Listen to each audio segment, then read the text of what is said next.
All right, welcome back to TSP. I am Dr. Evil Genius. And I'm Louis Rossman. Yes, this is not Captain Paul. This is Louis Rossman of Rossman Repair Group and of the Louis Rossman channel. How you doing, Louis? I'm doing lovely. Yeah, I'm not it in a looks state like. that tries to pass stupid legislation about e-bikes anymore. Well, yeah, I saw that you recently posted a video, so it's kind of apropos that we would talk about e-bikes. Obviously, when we look at the actual content of the article that we're going to go over, you're going to see another reason why it's relevant to Louis Rossman. So we thank you for coming through here and gracing us with your presence. So Thank you for having me. yeah, so I mean, dude, e-bikes, man. I know that you're a big proponent of the Bafang. How many times have you taken it out in Texas? None, because it's still sitting in my store in New York City. I did not bring it on the truck yet. Wow. I know, I miss it.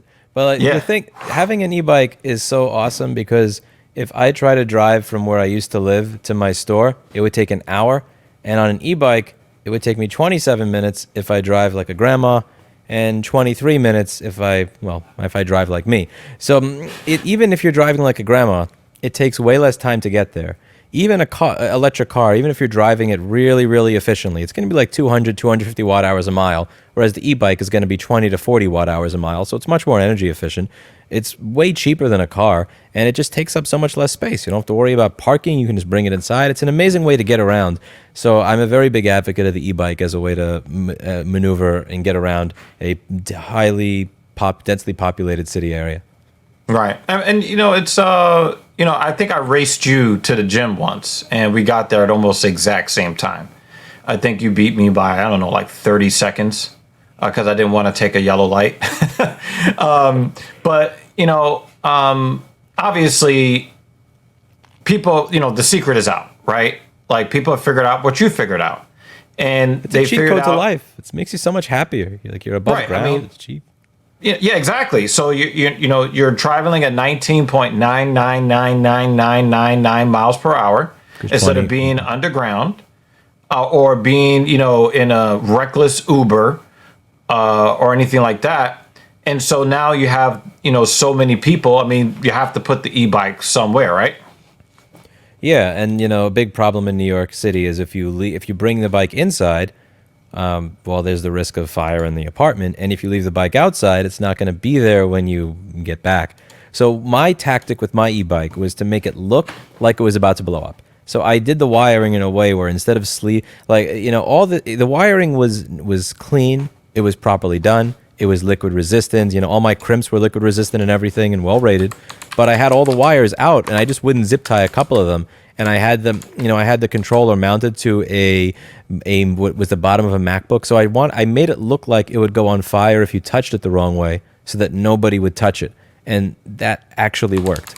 Like I actually had a bike that I was going to modify to make it to an e-bike. It's stolen literally the day I bought it because it looked new and nice, and it was worth way less than it would have been as an e-bike with me adding $1,000 or $2,000 worth of stuff to it. But once I add everything to it, I would always have to kind of engineer it to look janky in some way so that somebody wouldn't take it. Right. Like sometimes I would take caulk for like window insulation caulking material from Home Depot, and I cut the battery bag and I put some of the caulk on there, and then I actually mounted a switch that literally wasn't even plugged into anything with a wire sticking out of it, so it would look like it would shock you if you touched it. But yeah, people don't lock the bike outside because if they lock it outside, it would be stolen. Right. So there was one particular situation where I don't know. I'm just going to say this one term, and then you can explain. Okay. Unit pack power. I've had 3 batteries from Unit Pack Power, and I've had 3 e-bike fires in my life. Can you guess which brand made all of those batteries? Well, according to this, it was Unit Pack Power. Yes, that was 506 Green Avenue there. My address for almost 14 years. So There is now when somebody sees something like that, I imagine their first thought is something must be done about those damn e-bikes.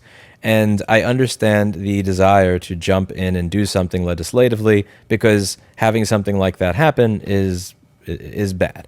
That looks horrible. The thing that bothers me, like you see these e-bikes all the time. yes, mine again. That fire, that was a lot more wattage than what is. I mean, a lot more watt hours than what's in your average e-bike. I think that what you see there was like something like 5 or 6 kilowatt hours worth of fire. Most of these e-bikes are not even one. So like a fifth of a Tesla Model 3.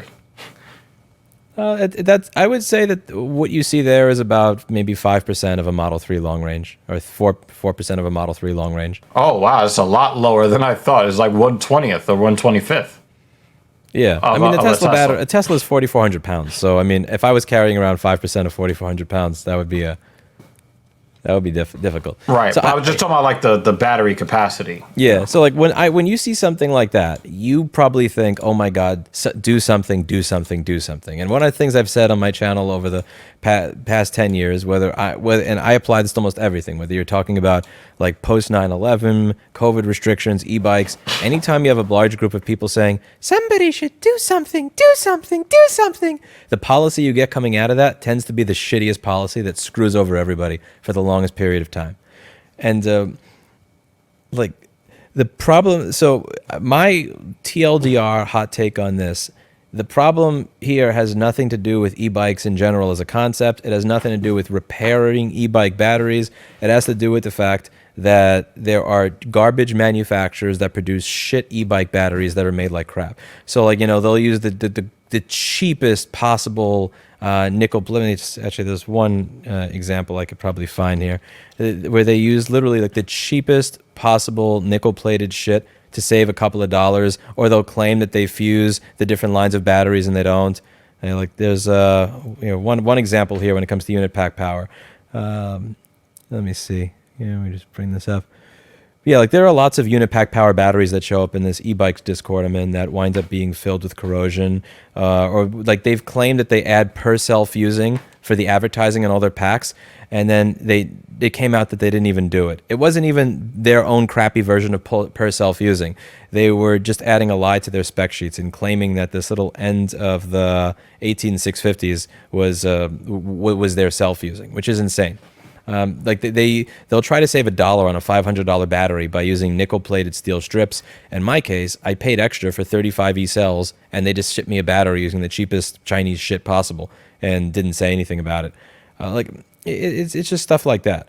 And so I have an e-bike battery from a company called EM3EV. That's one of the best you can get. They take pride in their batteries. They have like a 6-week wait time. They just say, if you want the batteries that we make, you must wait. We will make them at our pace. We're not going to speed up manufacturing for you to make a shitty product. They're not mass produced. Everything they do is amazing. The wiring is amazing. They have temperature sensors in there. They're usually very, very overrated for what they actually sell them for. And I've had 2 of those batteries fixed by Mario Contino and somebody else who did an amazing job. And I still use them. Like one of them is from summer of 2018. I still use that battery and it works awesome.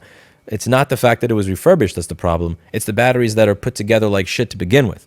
So they're trying to propose legislation that would make it illegal for you to remanufacture these lithium-ion batteries, which is completely missing the point, because these batteries that are going on fire are not remanufactured batteries. They're batteries that were just pieces of shit to begin with. And if you really want to get to the root cause of this issue, the problem is that people who are driving these bikes are broke. They're people that just arrived from another country. Like one of the great things about New York City is that you can arrive from another country with virtually no knowledge, no ability to speak the language, and start making $200 to $300 a day doing all different types of jobs. But sometimes, there's a lead up period to that. If you come here with no money, you're not going to buy a $5,000 e-bike. You're going to buy the cheapest thing you can get your hands on. And it's often something that's going to blow up. So you have these people that are working for DoorDash or Uber Eats or, that are doing all these Grubhub deliveries that are, as I said on my channel, they're not even allowed to use the bathroom in a lot of instances when they go to the restaurants. The restaurant won't even let them take a piss, much less, They have to legislate a law to make that possible. Yes, I mean, like, the people that show up that are very hardworking. They work 15 hours a day delivering food in the shittiest of weather. It's 109 degrees in the summer, In -7 a in the fucking winter. hurricane. They will deliver your food in any weather. These people are fucking hardworking, awesome people, but they're broke. These jobs Yeah. pay like shit. So they will buy the cheapest piece of crap e-bike there is, which comes with the cheapest piece of crap battery. If you want to solve this problem, banning e-bikes is ridiculous because it's the future of transportation in these types of cities. It gives you an amazing sense of freedom. It's way better than having cars clog up everything. It's way better than dealing with the nonsense. I could talk about the train forever and all the things that suck about dealing with the MTA. It's a new way of transportation that's great. Banning the repair of these batteries is ridiculous. What you need to figure out how to do is get people batteries that don't suck. And again, at the end of the day, the serious problem there is going to be these people, the people that use these e-bikes, they're not mostly people like me. For every one person like me that uses an e-bike, small business owner that just wants to get around the city easier, there's 20 people using them that are workers that are getting probably below minimum wage and living on tips, that working for restaurants that literally won't even let them use the bathroom. So the problem there is you have to figure out a way to incentivize people to utilize quality batteries in these e-bikes, not disincentivize them from fixing them.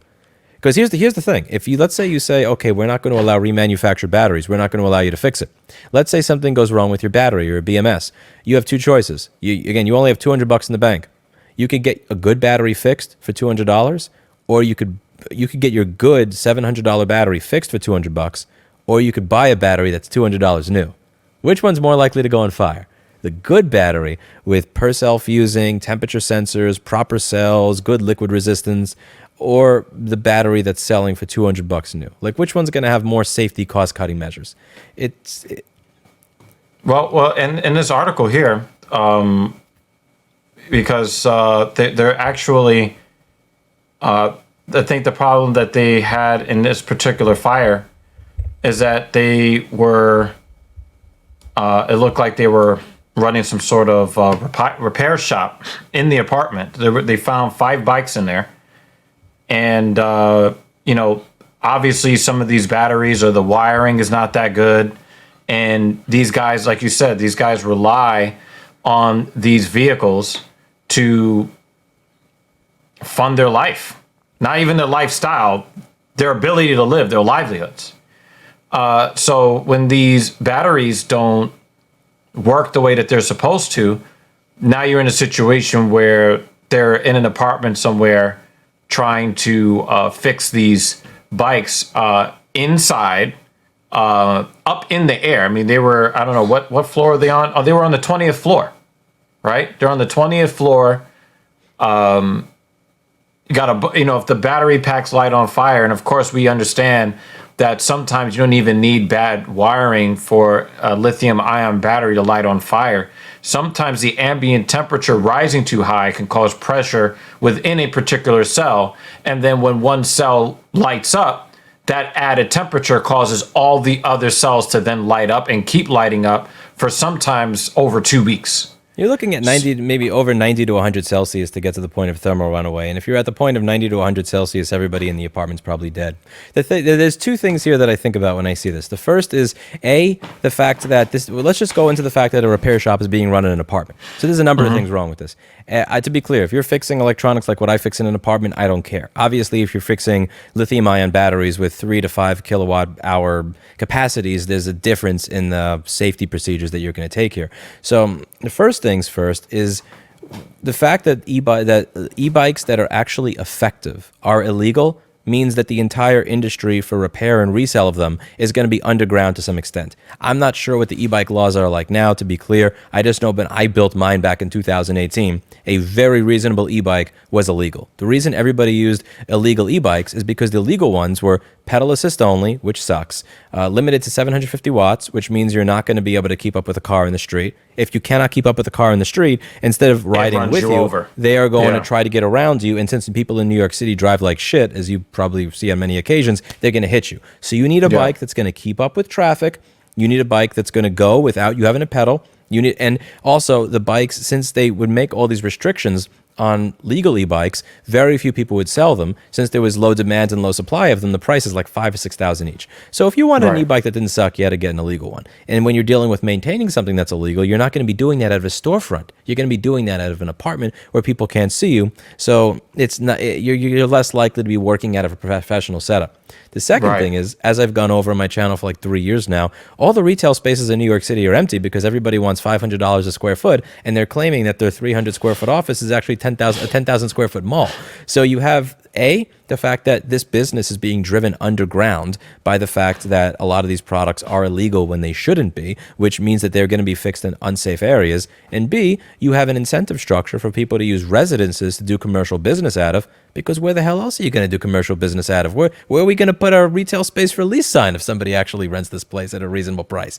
So, and these are very difficult things to address with a law. So like releasing a law that says you can't remanufacture e-bike, you can't use remanufactured e-bike batteries. Okay, I mean so many of these e-bikes were illegal already when they were using them. In 2018, how many e-bikes did you see delivering food?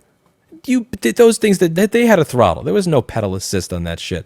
Those e-bikes were all illegal. So they were already breaking the law by using them. So by introducing a law that says you're not allowed to use the bike with a remanufactured battery, I mean, how is NYPD going to enforce this? Like, really, when they say a 750 watt limit, honestly, I'm not trying to They're insult the gonna measure NYPD. it? No, I'm Right, not they're trying to gonna insult the measure on the NYPD. street? But when the officer pulls you over, does he pull out a multimeter? Like, what the fuck is he going to do? Open it up and inspect the cells? Like, are you serious? How the fuck are you going to enforce this? This is ridiculous. But even if Right. you actually had a method of enforcing this, which you're never going to be able to enforce this, it just doesn't make sense. Now, if you had an actual license for e-bike repair shop, and then these bikes were legal, you could do things like this. You could say, if you want to be fixing e-bikes, for every 1 kilowatt hour of battery in your shop, you need this many pounds of sand in a bucket. Because one of the best ways to deal with lithium-ion battery fires by far, the moment you see that it sparked at all, you toss it into the bucket, you pour a bag of sand on it. It's still going to be burning, but you're not going to see flames everywhere. Like this is what people are trained to do on this. If you spray it, again, if you use a normal fire extinguisher, bad. If you use a hose, God help you. If you just if you have the ability to pour a pile of sand on it, it's not going to be great, but it's going to be better than nothing. And if you had a license, you could at least then try to say, okay, you have to get this certification to have an e-bike repair shop, or here are the things we're going to inspect when we come by. We're going to want to see what your workspace looks like. We're going to want to see what you work on. We want to see the brands of batteries you sell. Make sure that the battery, maybe we want to see a little bit more EM3V, less unit pack power. And also, let's see what your safety procedures are like. You know, how do you deal with this? When I was working on an e-bike battery in my store, I remember actually dragging a bag of sand there for the one day that I was opening up my battery, because I didn't exactly have a lot of confidence in my handiwork. But it's better to be safe than sorry. I want the ability to toss that onto my battery, or just be able, if something happens, rather than blow up my building. Right. Well, let me ask you this question. NYCHA, New York City Housing Authority, for those scoring at home, which has seen deadly fires, is considered banning the storage of the battery-powered devices inside the apartments after discovering tenants using their units as ad hoc charging stations and repair shops for bikes and scooters. Because when you think about it, right, you see all of those bikes on the streets. Where do you think that these people are actually charging these bikes? It only makes sense that they would go someplace where, I don't know, you can plug this shit in. And in a lot of places, the only place that people really know are, the 120 volt, like right there in the wall that normally people plug shit in, right? Yeah, I mean, so what do you are think you gonna about this plug this here? in? I mean, Right. where else are you gonna plug your battery in to be able to charge it? Like one of the things that I did, which this is absolutely horrible. I got an industrial strength. I got an industrial, very, very, very, very thick, something like 8 or 6 gauge extension cord, and I dropped it down my window, and I would have it next to my bike. But like, I mean, like that's bad. You're not supposed to be doing that. But I mean, the infrastructure is just not built here for this. I mean, many of these buildings are built in the 40s and the 50s. There's really no space to like add shit, change shit, add power lines. And again, even if you did add all that shit, it would probably be destroyed by the end of the week, and all the bikes would be stolen anyway. Like, so I don't see how you fix this. There are so many problems that even go outside of e-bikes that you have to fix here. So just the fact that this is happening in NYCHA housing in general, yeah, you ban these bikes from NYCHA housing. Somebody will say, well, then you can use it outside of NYCHA housing. But the like, who are choosing to deliver food in -5 People degree who would weather? live in NYCHA housing. Yeah, but if you do that when you're broke, it's a great way to make money when you're broke if you don't have, if you haven't graduated college and you just got here. And that's one of the beautiful things about New York City, I'll always say, is when you show up there, you can show up there and start making money immediately. It's just, it's up to you. You can work whichever 100 hours of the week you want, and there will be somebody there who wants to give you money for what it is that you can offer. But the downside of it is, when you start out and you're broke, that's probably where you're going to be living, and that's probably what you're going to be doing. Like there's so many societal issues that would have to be like, okay, just the fact that the delivery guy gets paid like shit. Good luck fixing that legislatively, because you're going to raise the wage the restaurants pay, and then when you do that, Grubhub's already taking like what 20 or 30% from these restaurants and not paying until the end of the month. Half of these restaurants have gone out of business in the past 3 years anyway, and then you're going to have to fix the issue of the repair shop being in an apartment. I don't see anybody mentioning this whatsoever. Not a single article covering the e-bike thing goes over the fact that all these repair shops are existing in apartments. Why don't they have commercial space? Because the devices they're fixing exist in a gray legal area, so real legitimate bike shops that actually have knowledgeable technicians say, I'm not touching that because I don't want the legal liability. So now what happens, this is something that comes up with right to repair all the time, and people say, I don't want somebody who doesn't know what they're doing working on my stuff. A big problem when you drive an industry underground is that you don't have the talented and the best working on that stuff, because people who are talented, that are good at what they do, they don't want to deal with legal liability from doing something that they are not legally allowed to do. People who are if you're gonna figure who's more likely to break the law to do their job, somebody who has somebody who's highly skilled, or somebody who has no other choice other than to break the law than to make their money.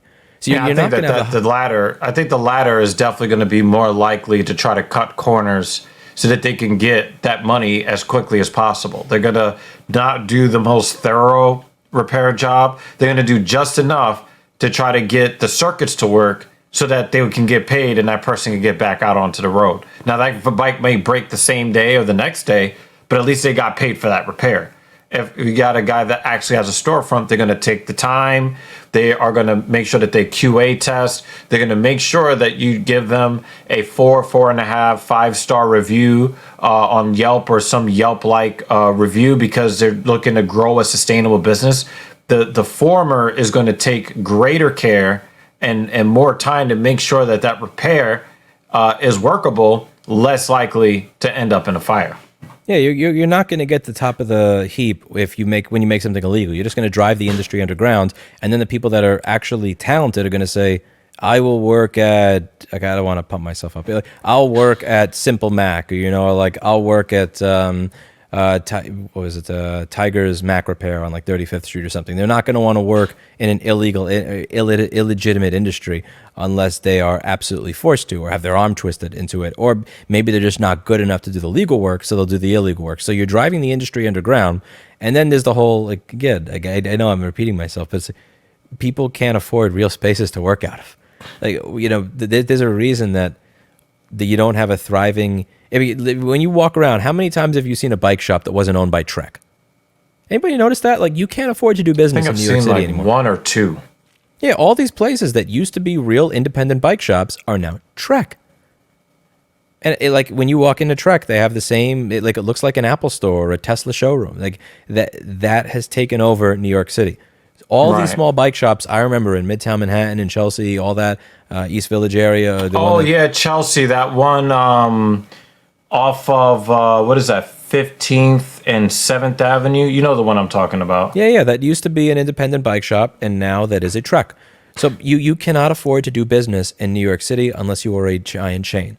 And even if you are a giant chain, you're probably simply running a loss leader business in Manhattan. You're not actually running a business that makes money. Exactly. You're running a business that gets attention in the hopes that if you get enough attention outside of New York City, people will also buy your product because your brand will be recognized by the Casey Neistats of the world, the famous influencers that walk by and buy stuff at your facility. So, and that's not, you're not legislating that away easily. You can't come up with a 3-line bill that's going to fix that problem. But Right. what problem can we fix? Well, people are afraid of e-bikes being fixed in apartments. So let's make a bill banning remanufactured batteries. There, we're done. Like the public read an article where they were talking about bikes being fixed in apartments. We've disallowed that. So there you go. We fixed the problem. And that's the Right. problem that I have with politicians in that city. Like they always look to fix the surface level issue. You never dig into anything else. And if you Right. and the rare event that they actually do dig into the everything else, they just wind up making it worse in some way. Right. And it's weird because, I'm a driver and I love driving. And I've witnessed the war on cars that New York City and a lot of its residents have undertaken to try to force people to use transportation modes that they don't want to use.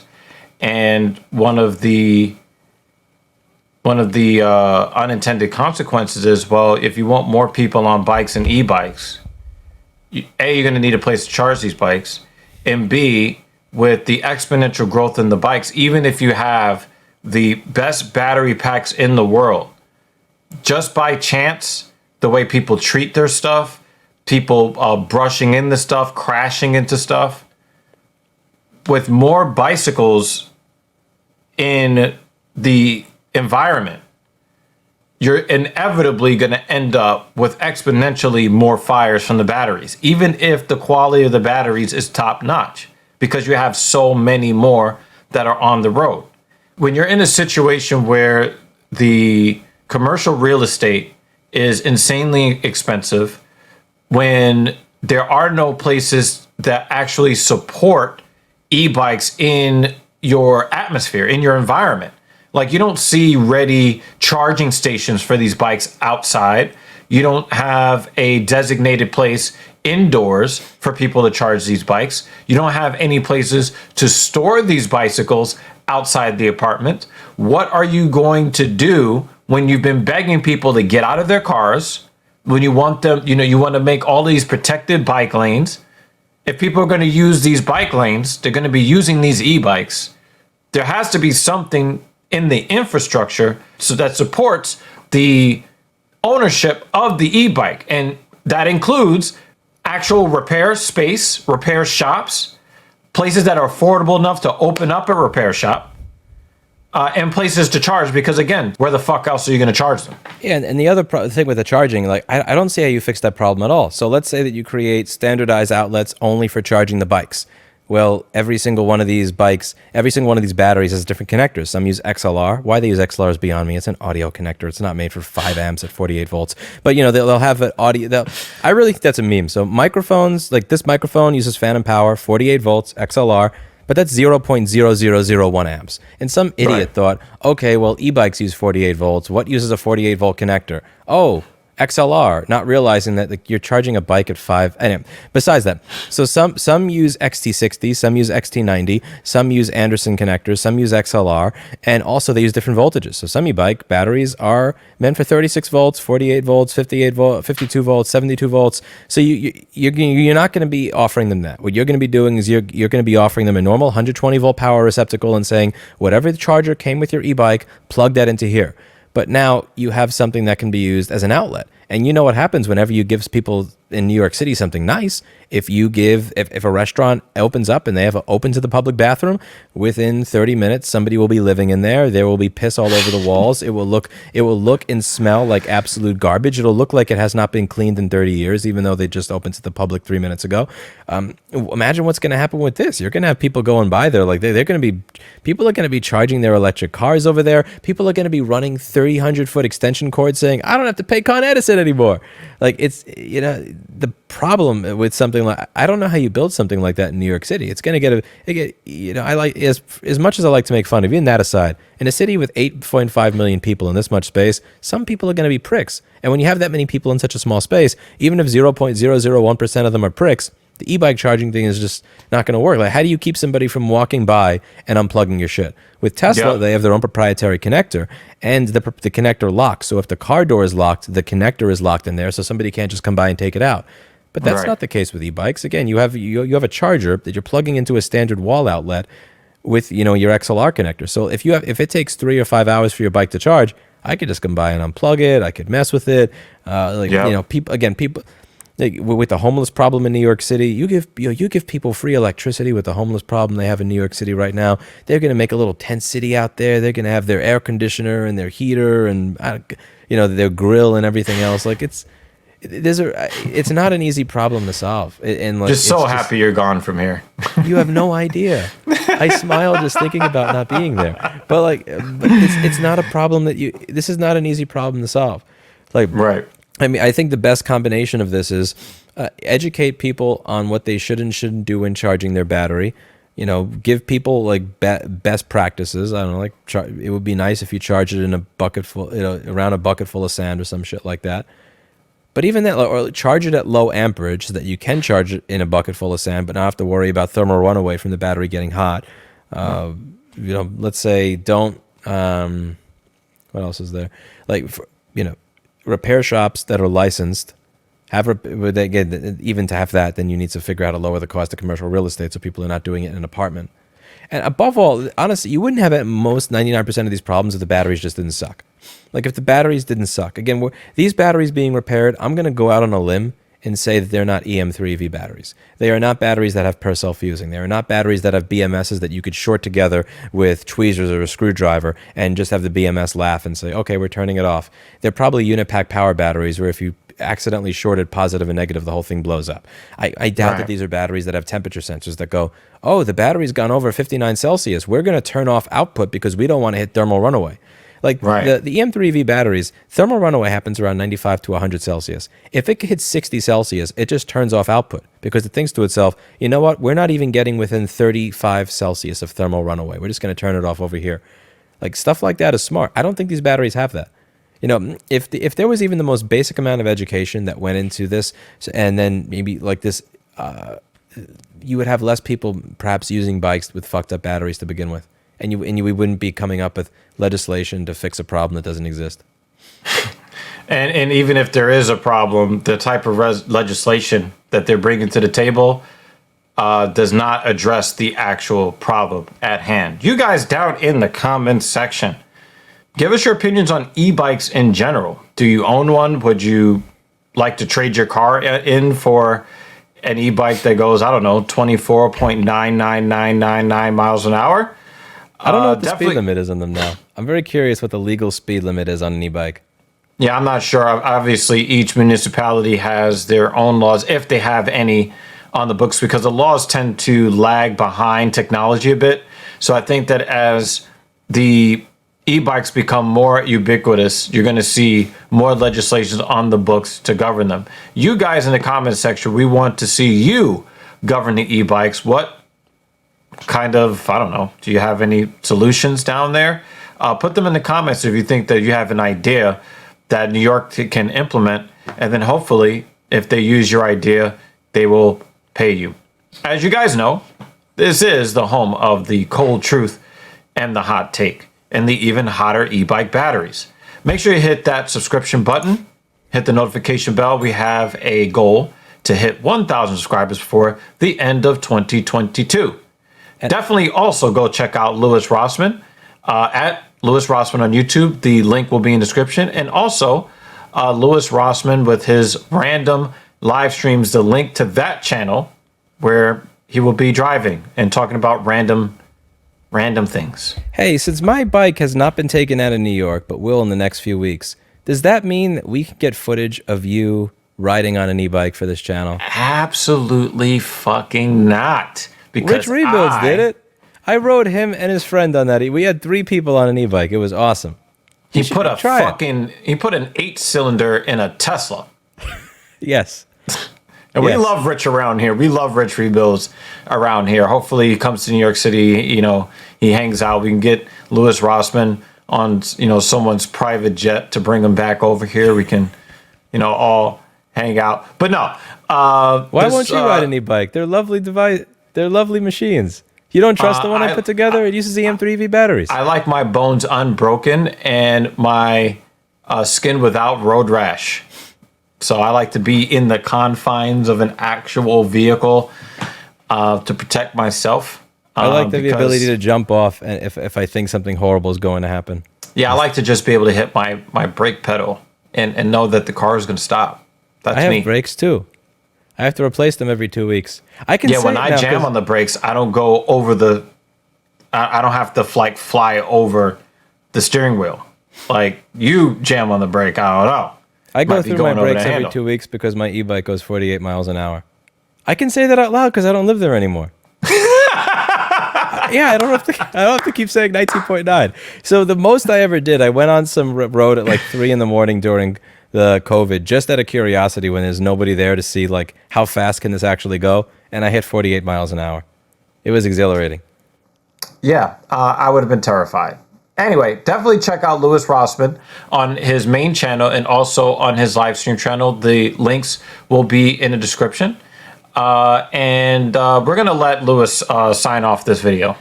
That's it for today, and as always, I hope you learned something.